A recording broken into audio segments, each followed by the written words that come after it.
Day 27 of rereading my Bible, and I read Numbers 10 through 11.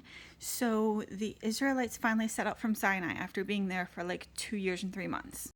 And right away, people are starting to complain. In fact, God gets angry enough that his fire, that says the fire of the Lord, burned the outskirts of the camp. And then it talks about how the rabble among them, a word meaning kind of like the unsavory, the ridiculous among them, start immediately complaining about how we need meat. Like, we had such good food back in Egypt, fresh food, meat. We could eat all we wanted, which was not really an accurate depiction of what they had. And now they're saying all we have is manna.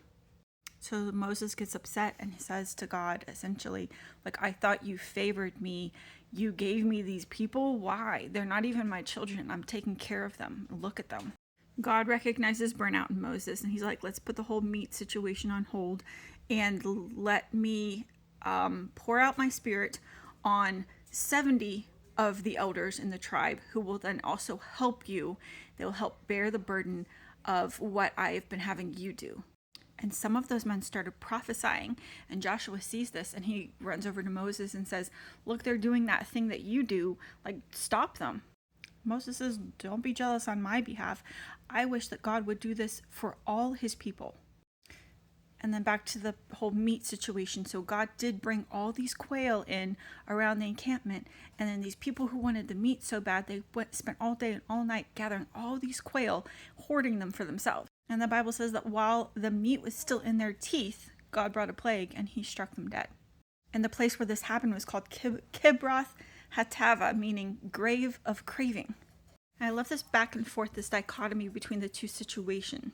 And God is meeting his people's needs, but he is also warning them against these cravings and desires that are beyond what they need, and this hoarding and this covetousness and discontent. And at the same time, with Moses and these elders, he is meeting spiritual needs, and he's being generous above and beyond, giving of himself, pouring out himself and his spirit on them.